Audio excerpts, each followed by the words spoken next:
The modern world is bad. It is inhumane, unfair, and unjust. This is the world of money.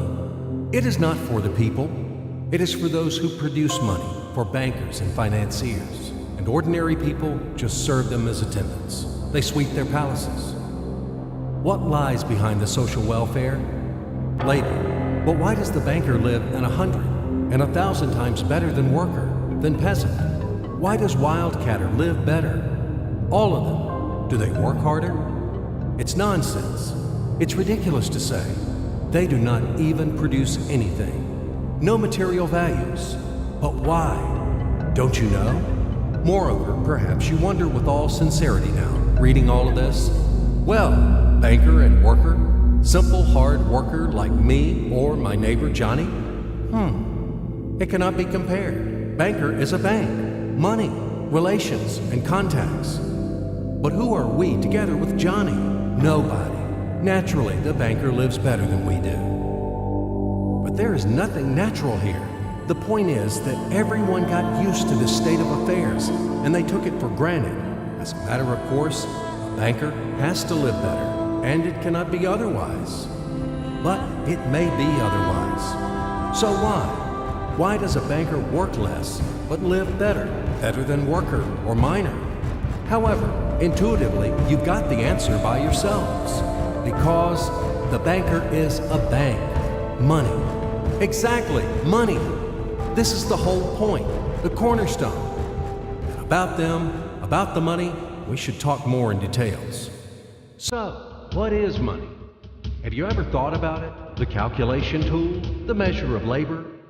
As we are told from childhood, almost from the cradle, we have to work, work, and work. The money won't fall down from the sky. They should be honestly and hardly earned, etc., etc., etc.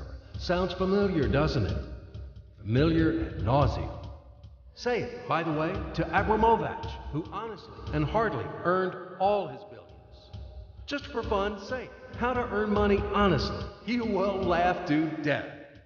Yes, we have to work, but what should we expect in the end? A small pension and half-starved old age? Poverty. You have spent all your life working on some oligarch. You have been taken away all your power, energy, and health. You've been squeezed like a lemon. And after that, you've just been thrown into the dustbin as the fulfilled material. Is this necessary? But this is the reality, horrific reality of modern society. This is what we should all expect in the end, almost certain. Everything ends up this way for the vast majority of people in today's world, as it ended up for their mothers, fathers, grandmothers, and grandfathers, as it will end up in the present state of affairs for their children and grandchildren, great-grandchildren, then in turn for their children and grandchildren, and so on. The way of the world. Why? All of this is wrong, unfair. It must not exist. Why do some people have to have everything, but others have nothing? Why do some people walk in golden slippers, but the others barely make ends meet? They don't know how to feed their children, although all of them work honestly. Why does it happen? After all, we are the people, the brothers. We are equal, aren't we? Then why? Because there is a lie around us. A huge, continuous, monstrous lie. Do not believe anything that is broadcasted daily on TV by satiated and well-groomed masters of life. And people are not working. And the money is not even a measure of labor. All of this is an insolent and shameless lie. Lie, lie, lie, and lie once again. It is the news which is hung on your ears. Why do they do this? Just to make it easier to manage people. So you are oligarch now, or even an ordinary worthless deputy. Are you equal with others? In what? You live in a different way, eat in a different way, and rest in a different way. In one day, he spends more than you spend in a year. His wife doesn't even get out of Kosovo. And yours? He is treated in the best Swiss clinics. And what about you? his children and yours. Have you compared? Well, where is your equality? Perhaps you are equal in rights, aren't you? Oh, I forgot about the rights. As it is written in our Constitution, isn't it? By the way, there are a lot of things written on the fence, too. Nice and intelligent things. Read in your spare time. You will be inspired by these things. And what kind of equal rights do we have with the oligarch or the banker? I'm just curious. Right to work? Well, we have such a right in our country. Nobody argues. Work hard for the benefit of... You work hard at the factory, and he, soon quickly, as they say, to each his own. The right to elect and to be elected. Well, you can elect, of course. You're welcome. Just vote. No matter how people vote, most important, how these votes are counted. And what about to be elected? Are you going to be elected somewhere? Do you have the money for that? Gold reserve for the election campaign? No? So breathe smoothly and relax. Come back to your factory. Continue to work hard. And do not rock the boat. The feast of life is not for you. It is for those who are more equal than you. What else is there? However, it is not the essence. There is no sense for further continuation. I hope everything is already clear. What kind of equal rights you both have, and who are more equal. It is all about universal equality and fraternity. It is figured out, I think. Now we move on to the money. We won't talk about the measure of labor. These are fairy tales for idiots. Money is not any measure of labor. Otherwise, you would live like a lord, or maybe you don't work too much. I don't know. But what is money? Shackles, fetters, chains, durable and unbreakable chains holding the slaves in subjection more reliably than any steel. What are slaves in the 21st century? Do you ask me? What slaves? You and me, all around. You, me, him, her, all of us. We are all slaves, slaves of money. More precisely, we are slaves of those who print the money. We are slaves of our masters. Nothing has been changed at all during these centuries on earth. Oh, ho, ho. We live so far in the slave system. Only outwardly, everything has become more decent, more delicate, and more sophisticated. Our shackles are no longer heavy, rusty, and steel. They are invisible and weightless now. They don't seem to exist. You can go wherever you want. You can do whatever you want. You are free. But in fact, the shackles still exist. And damn, you are not free. Freedom is an illusion. Money, that's the point. Well, where can you go without money? It is not the Stone Age today. You cannot live in a cave. You cannot dress yourself in animal skins. And you cannot hunt for mammoth. And where are they, these damn mammoths? You need a house, clothes, food. And this is all about money, money, money. And once again, money. After all, everything around is just for the money.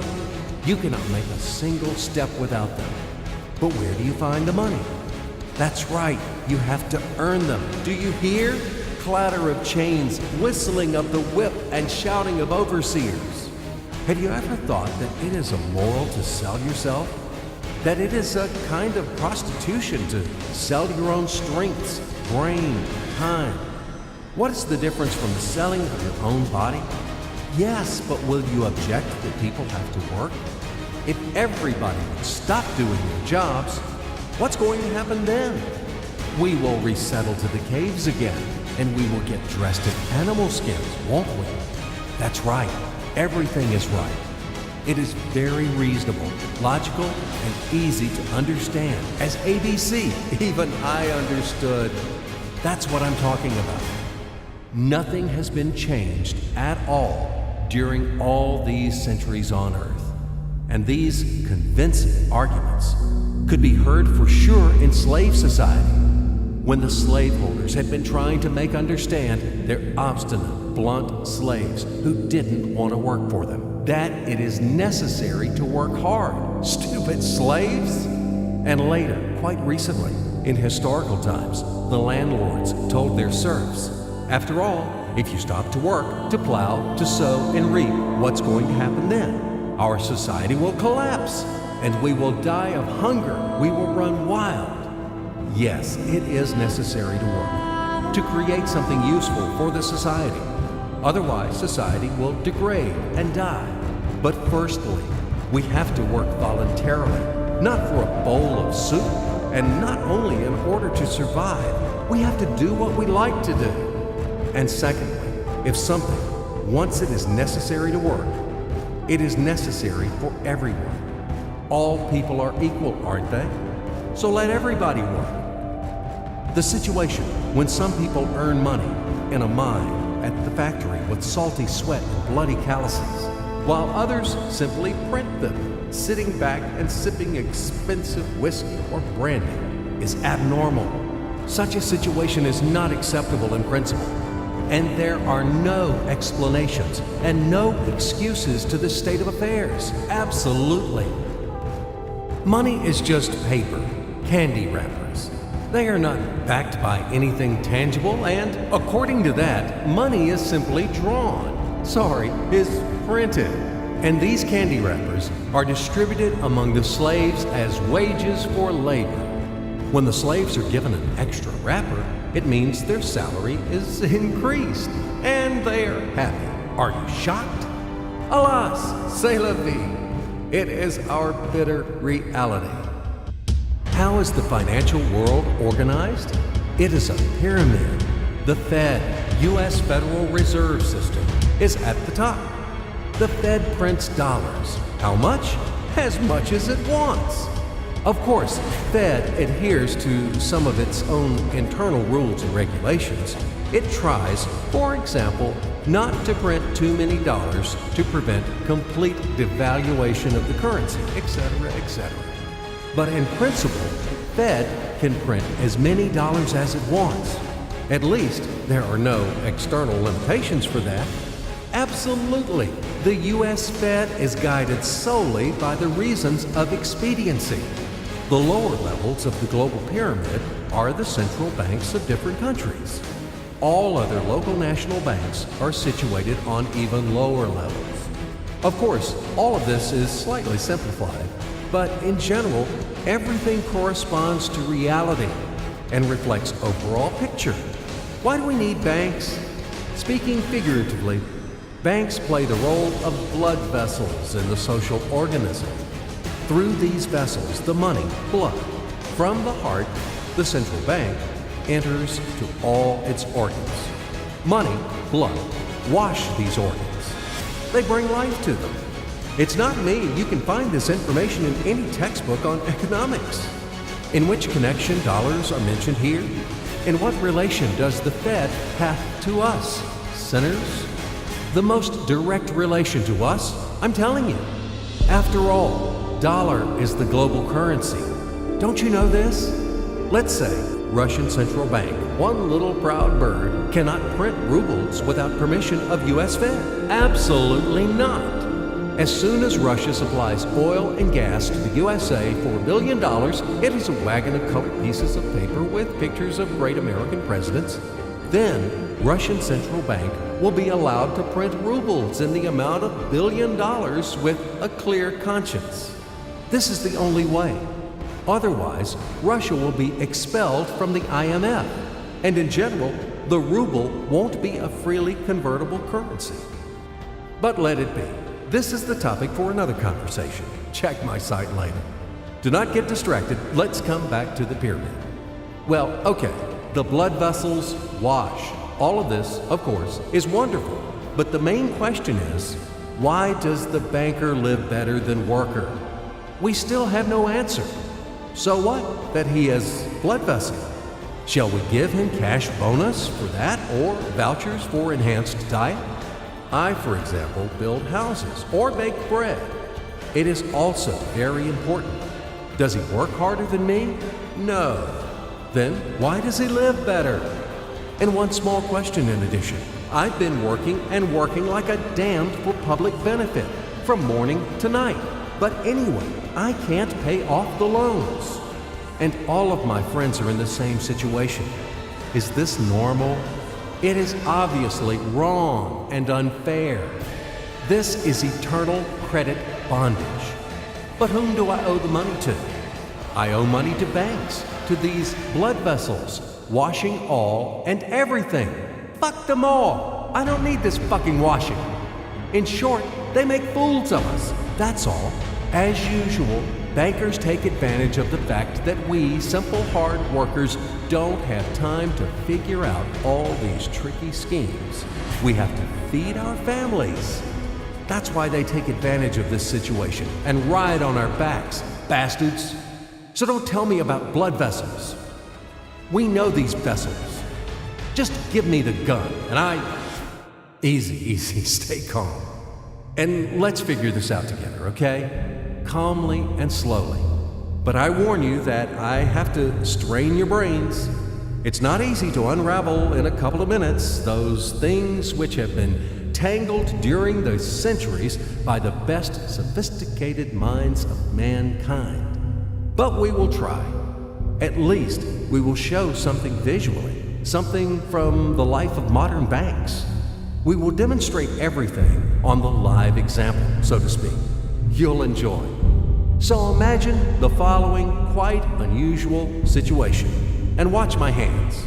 Let it be a Nick and Jane, and let it be a Mr. Smith, a banker of Nick and Jane.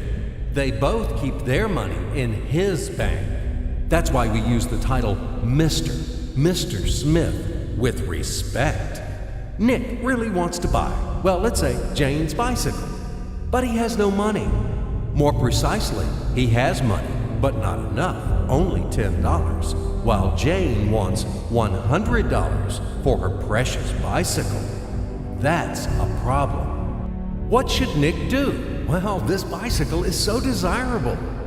He gives Jane his $10 as a deposit and asks plaintively not to sell the bike to anyone. He says that he will bring the rest of the money soon. At the same time, he runs to his bank, to the respected Mr. Smith, to get a loan for the missing $90. As ill luck, Mr. Smith has no money at this moment, but he knows perfectly about $10, which Nick gave to Jane. And where will Jane bring his money to? That's right. She will put these $10 in her lovely bank to the same Mr. Smith. Therefore, Mr. Smith asks Nick to come back tomorrow in the hope that tomorrow he will get these $10. And everything happens this way. The next day, Jane brings $10 to the bank. The bank provides Nick these $10 on credit. Nick immediately gives them to Jane. She again puts them in a bank. The bank again provides Nick these $10 on credit, etc. As long as Nick the fool will gather enough money for the bicycle. Don't you get confused yet? Be patient, I told you. These demons have been trying to confuse you during 1,000 years. These damn economists and financiers. But anyway, we will figure everything out. So what do we have in the end? Nick finally got the bike from Jane. Wow! But at the same time, Nick owes $90 to the bank, Mr. Smith, and the bank, in its turn, owes $100 to Jane. In other words, those $10, which existed initially, have magically turned into $200, $190 of debts plus real $10. But these $10 would also turn into $1,000, even in a million or a billion, if Nick would make a more expensive purchase. In this case, our $10 would make the increasing number of its cycles, circuits from hands to hands. That's it. So, what happens in today's world? SOS! It appears that banks also make money out of thin air and multiply them. Not only Fed can produce money, but banks either. In short, everybody can do this, except you and me. We are not in the business at this celebration of life. I would like to print or draw some money as well. In fact, these banks multiply money without any control. And we're still wondering why the banker lives better. What are naive fools are we? Now it is clear why. The one who produces the money, of course, lives better. But this is not enough. From this moment, poor Nick will never be able to repay his debts owed to the bank, no matter how hard he would work. Silly Nick doesn't know it yet, that he's in slavery to the bank, in credit bondage forever, because those $90 which he owes to Mr. Smith do not exist in nature at all. Sly Mr. Smith made his money out of nothing. He created them out of thin air, just one click. And $10 turned into $200. Yes, but you can object reasonably that the bank itself owes $100 to Jane, and it turns out that bank is in credit bondage to Jane, and it won't be able to repay its debts owed to Jane either. So where's the bank's profit? What's the trick? Ha! You ask what the trick is.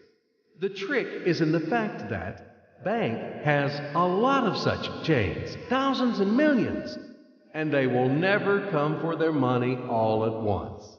If one Jane comes, the bank will return her the money of 10 other depositors. That's it.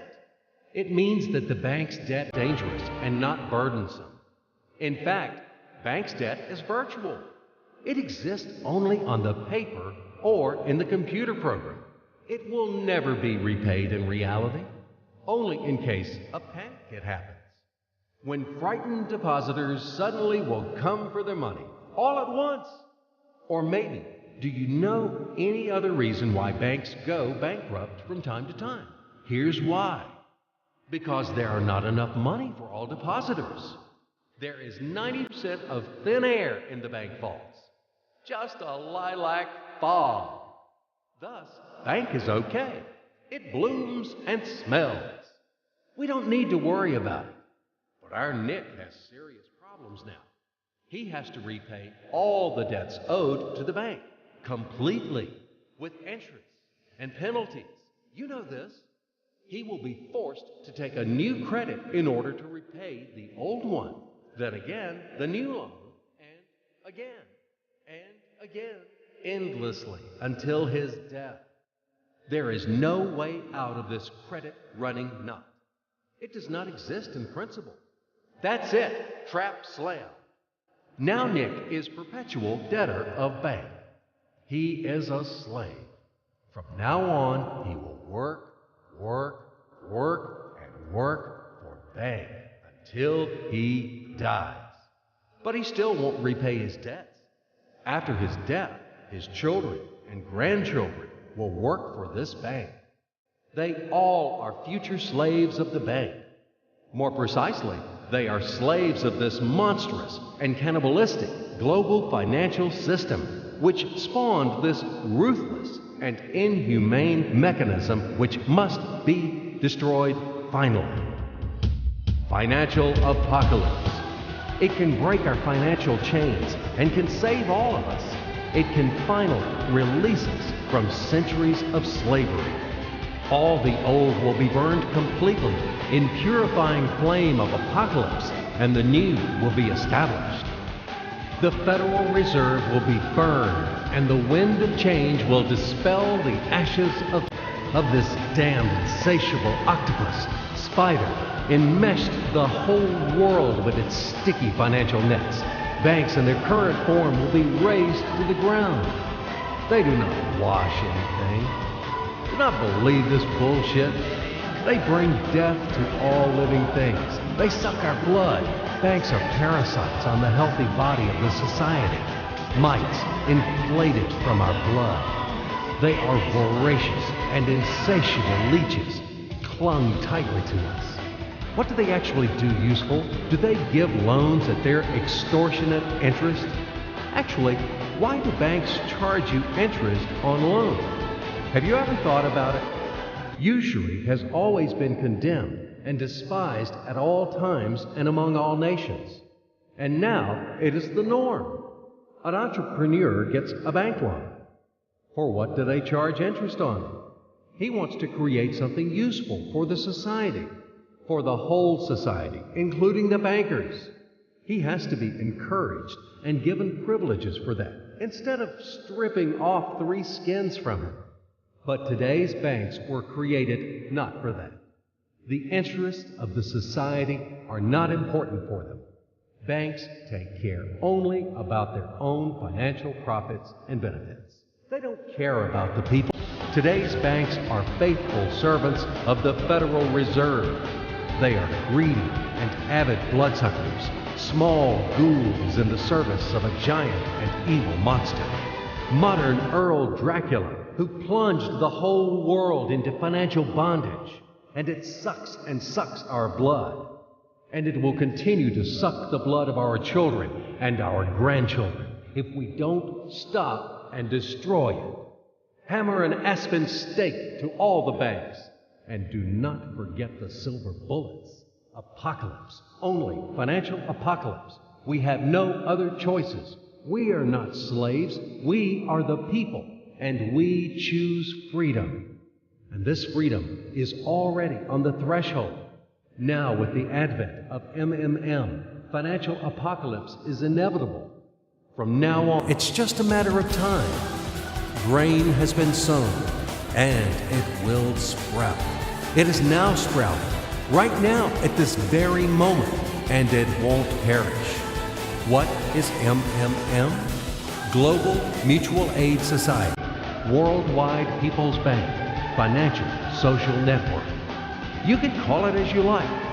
The point is not in the title. The point is that it is a voluntary and formal network of millions of people across the earth, people who rose up against financial slavery. They decided to declare war on the Fed and other banks and to win this war. In order to achieve this goal, they combined their money together. And it doesn't matter that separately their savings are not big. But there are a lot of people in MMM, millions, and together it is a tremendous force, invincible force, and this force is growing with each passing day. Indeed, due to what do the banks exist? Due to the oligarchs and the billionaires? No, they exist due to the same ordinary people who keep their meager savings in banks. MMM really knocks the bottom out of banks, opening people's eyes. Why do people keep their money in banks? Because there is no alternative. Banks are monopolies. Where should people bring their money? Like Jane, to Mr. Smith only? Not in this bank, so in another one? Not to Mr. Smith, so to another banker? His name will be Mr. Johnson. But anyway, it's the same shit. All of them are tarred with the same brush. All of them are native kids of kind and solicitous mother spider named Fed. They are little spiders. And now we have finally an alternative. MMM. It's yours. People help each other here. Today you have helped. Tomorrow you will be helped back. That's the principle of MMM. Do you want a fat banker to buy another limousine or another villa for your hard money? Do you want to become the next Nick or the next Jane? Do you want to be the next slave?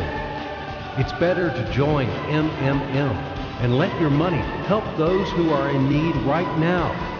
Low-income person, disabled person, pensioner, or mother of many children. Love thy neighbor, help him. MMM is a kind of giant common savings where all the people put their money in, and then they take them back as much as needed, as much as they need at this very moment. They do not seize, but they just take. In fact, a human being doesn't need a lot of money. It is only important the awareness that he has them. The only thing that is really necessary for everyone is the confidence in the future. MMM just gives this confidence to people. It gives the feeling of complicity, that you are not alone. You will always be helped in tough times. You won't be left alone. MMM is the unit of a new society, a brighter and cleaner society. It is the unit of the new world, where the money won't exist, where everything will be different, honestly and fairly. There will be no slaves and no masters, and everyone will work for pleasure and for the benefit of society. And the good will conquer the evil, finally. Everything will be in that new world. Certainly. Welcome to System MMM. SergeyMavrode.com. We are waiting for you. We can do a lot. We change the world, and we will change it. Everything will be MMM. Financial apocalypse